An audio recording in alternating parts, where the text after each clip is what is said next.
तो आज हम लोग बच्चों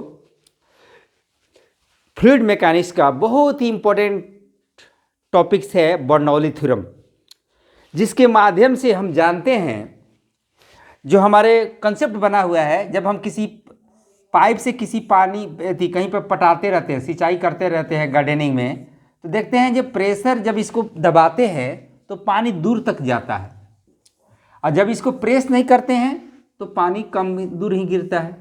तो बोलते हैं जी इसको प्रेशर दे दिया, प्रेशर दे दिया, प्रेशर नहीं दिया, एरिया ऑफ क्रॉस सेक्शन को डिक्रीज कर दिया तो वेलोसिटी बढ़ गई।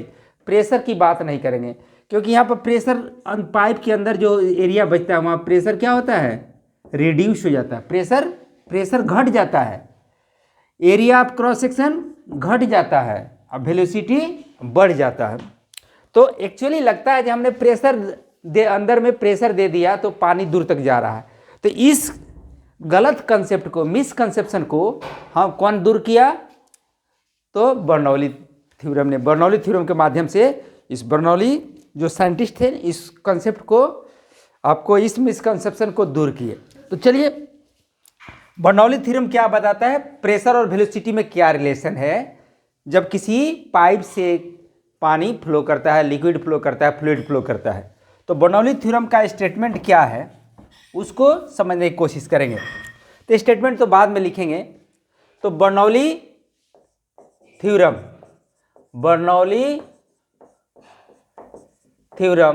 क्या है, थ्योरम बोले, कंसेप्ट बोले, इक्वेशन बोले, सब चलेगा। तो बर्नौली थ्योरम क्या है, तो इसमें हम लोग जानेंगे pressure energy,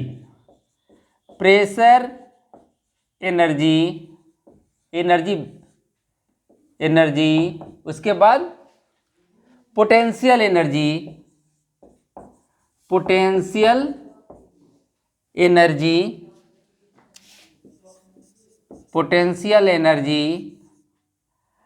plus kinetic energy per unit मास। ये सब एनर्जी पर यूनिट मास या पर यूनिट वॉल्यूम भी बोल सकते हैं। पर unit volume remains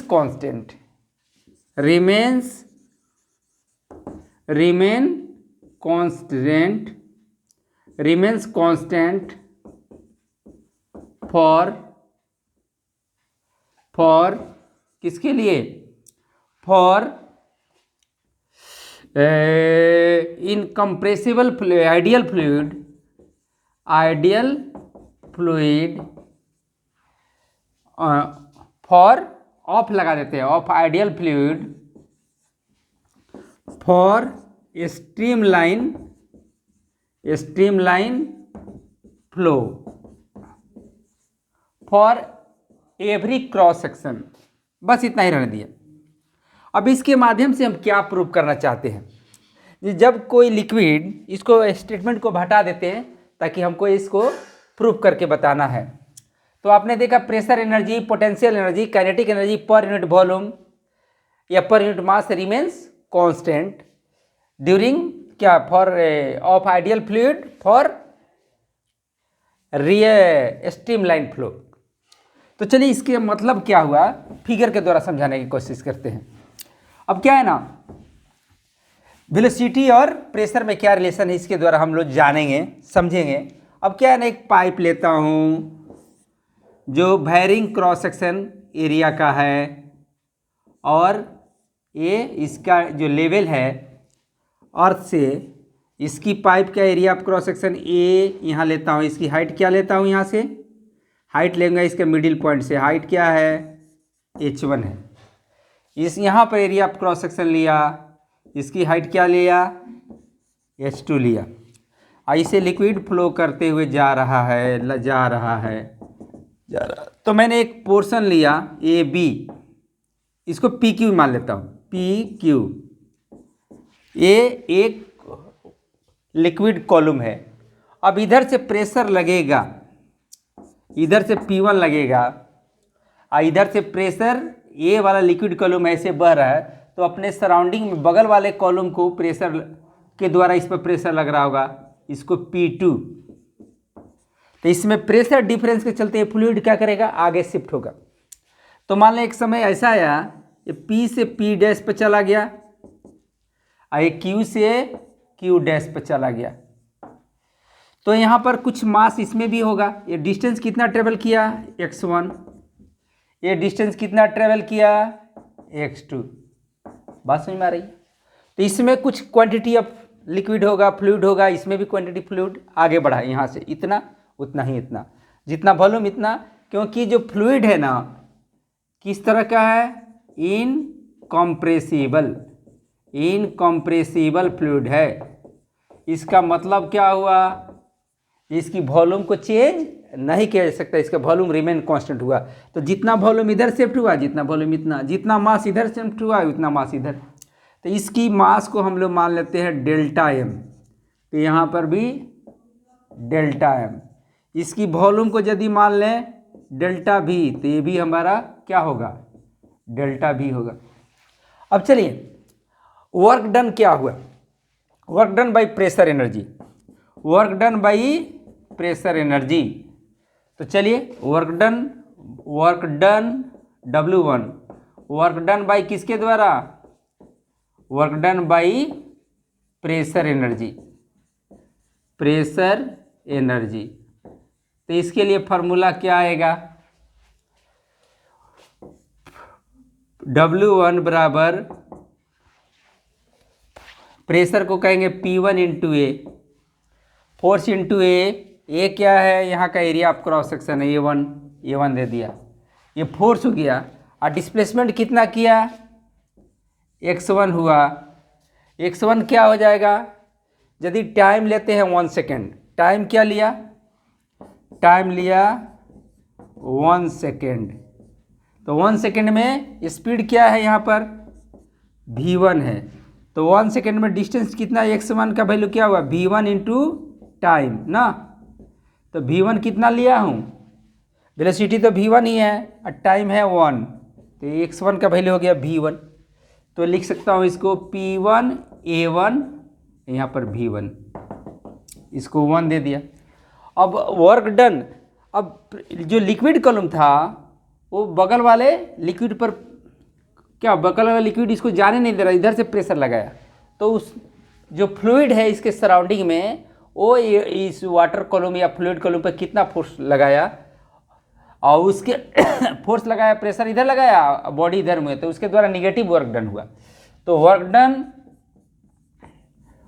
done on the fluid, work done on the fluid, ये वाला जो लिक्विड था ना, ये फ्लूइड पर वर्क किया क्योंकि इसको रोकना चाह रहा था। तो work done on the fluid क्या होगा, P2 A2 V2, टाइम लिया, डिस्प्लेसमेंट क्या हुआ, यहाँ से यहाँ तक x2 है तो इधर निगेटिव डिस्प्लेसमेंट लेंगे क्योंकि फोर्स इधर से लग रहा है, प्रेशर इधर से लग रहा है। तो चलिए, तो नेट वर्क इसको W2 मान लिया। अब नेट वर्क डन क्या हुआ, नेट वर्क डन यहाँ पर इस स्थिति में P1 A1 V1 minus P2, इसको बढ़िया से लिखता हूँ, P2 A2 V2, ये नेट वर्क डन हुआ प्रेशर एनर्जी के द्वारा। अब ग्रेविटेशनल फोर्स के द्वारा कितना वर्क हुआ, अब work done by gravitational pull, GP मतलब ग्रेविटेशनल फोर्स। तो ग्रेविटेशनल फोर्स क्या कर रहा है, नीचे की तरफ काम करता है ना, और लिक्विड क्या हुआ ना, इस साइड से इतना ऊपर गया है, यहाँ से ऊपर गया है, इस लेवल पर था और यहाँ से ऊपर गया है।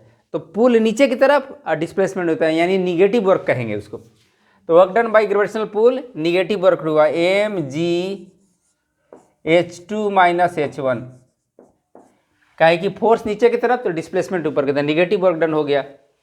अब इसको तोड़ेंगे, अब हमारा दो वर्क हो गया, a work done by gravitational pull, work done by pressure energy.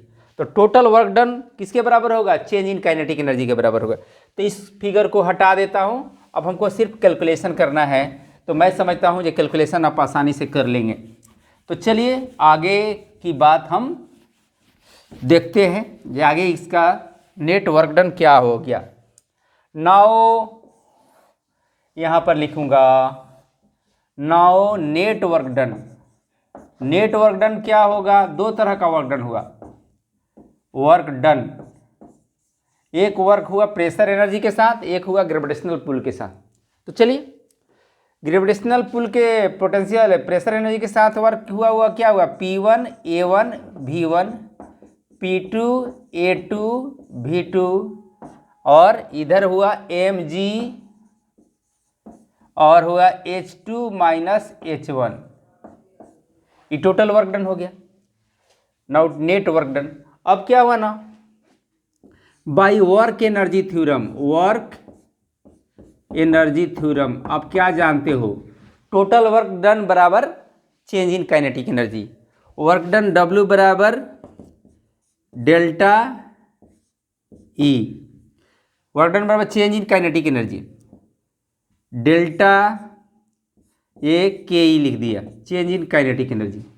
तो वर्क डन हमारे पास आ गया P1 A1 V1 P2 A2 V2 mg H2 minus H1 बराबर क्या होगा, हाफ m V1, यहाँ m को डेल्टा m भी लिख सकता हूँ, मास को क्या लिया हूँ डेल्टा m, तो डेल्टा m ही रहने देता हूँ, V1 V2 square minus V1 square. तो ये आ गया हमारा वर्क एनर्जी थ्योरम से टोटल वर्क डन बराबर चेंज इन काइनेटिक एनर्जी। अब इसमें क्या है ना, जहाँ जहाँ पर 1 वाला सिंबल है H1 V1 P1 उसको एक तरफ और 2 वाला टर्म को एक तरफ लाएंगे, तब हमको दिखाना है जो डिफरेंट कंडीशंस में आपका कांस्टेंट रहेगा। ये वाला क्रॉस सेक्शन के पास और दूसरे क्रॉस सेक्शन के पास टोटल चीज़ क्या रहेगा, प्रेशर एनर्जी, पोटेंशियल एनर्जी और काइनेटिक एनर्जी सब कांस्टेंट रहेगा।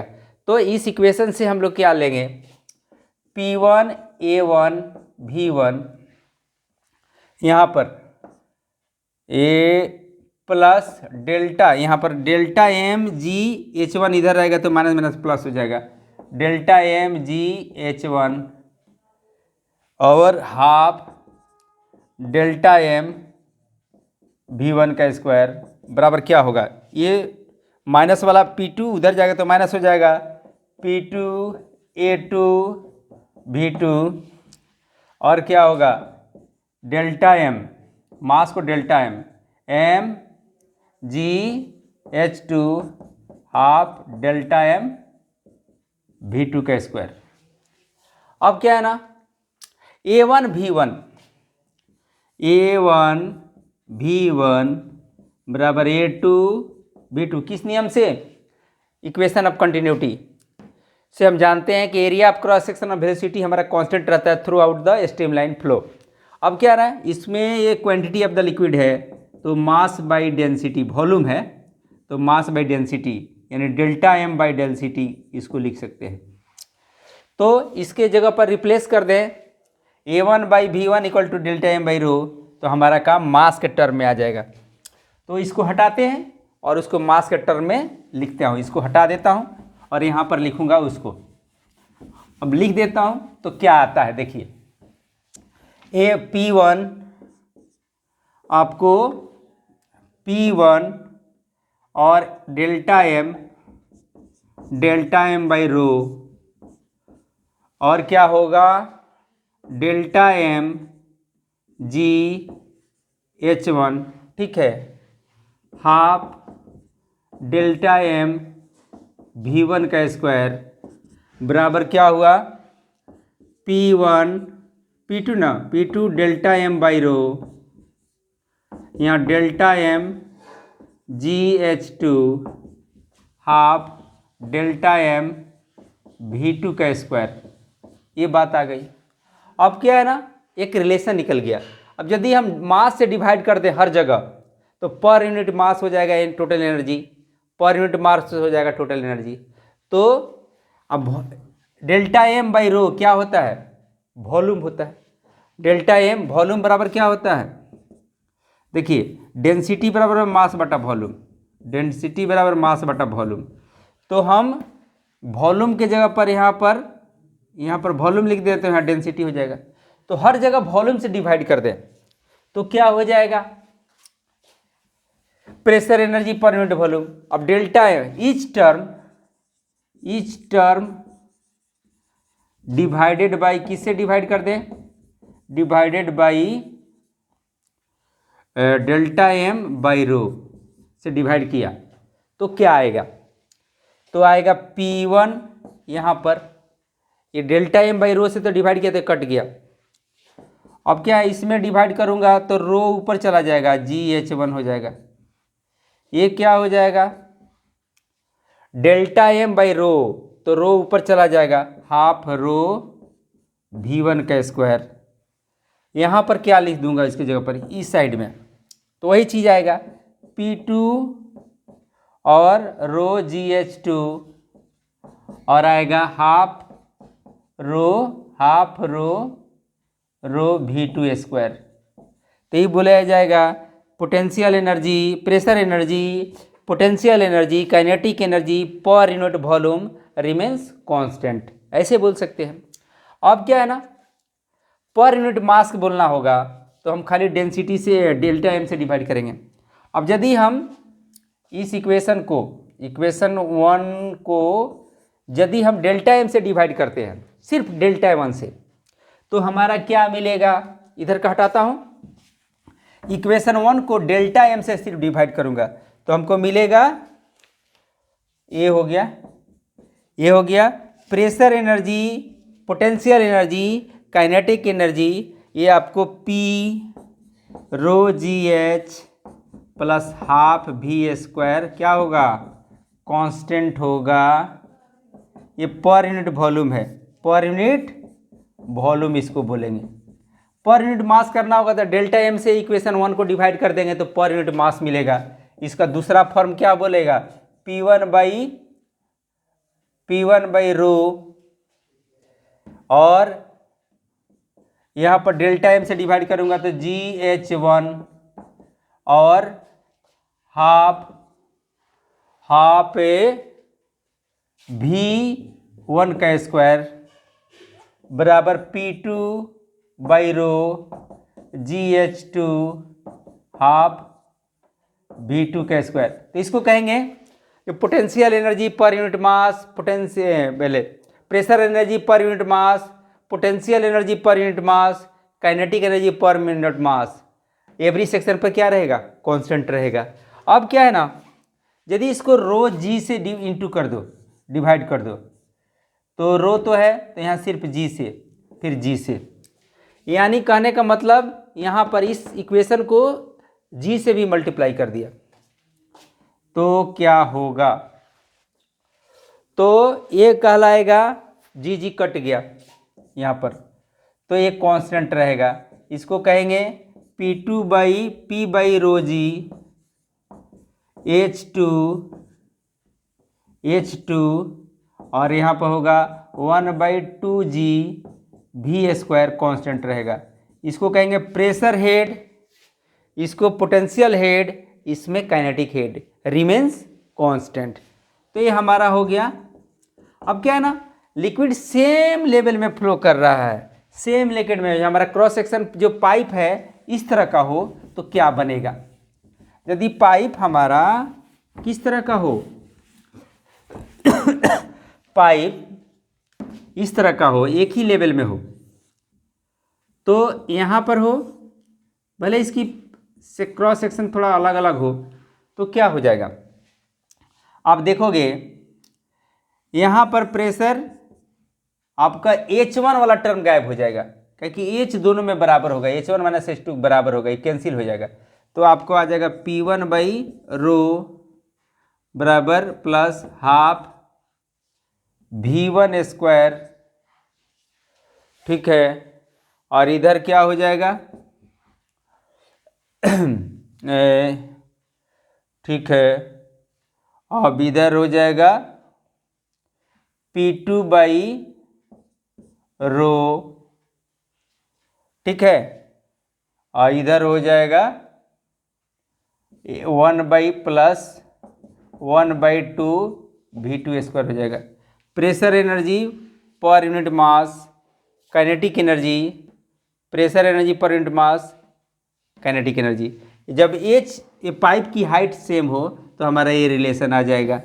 तो आप देखते हो जब प्रेशर और वेलोसिटी एक बढ़ेगा तो दूसरा घटेगा। तो जहाँ पर लिक्विड वेलोसिटी बहुत तेज जा रहा है वहाँ पर प्रेशर क्या है, कम है, क्योंकि दोनों मिला के कांस्टेंट रहना है। तो मैं समझता हूँ ये बर्नौली थ्योरम आपको बहुत बढ़िया से समझ में आ गया होगा। तो चलो नेक्स्ट वीडियो में बर्नौली थ्योरम पर आधारित हम कुछ न्यूमेरिकल बनाते हैं, MCQ बनाएंगे और इसके को कंप्लीट करेंगे। तो मैं समझता हूँ मेरा बताया हुआ जो कंसेप्ट था बर्नौली थ्योरम वो आपको बहुत अच्छी तरह से समझ में आ गया होगा। तो हमारे वीडियो को सब्सक्राइब करना नहीं भूलिए। इसी के साथ मैं रंजीत सिंह, जय हिंद, जय भारत।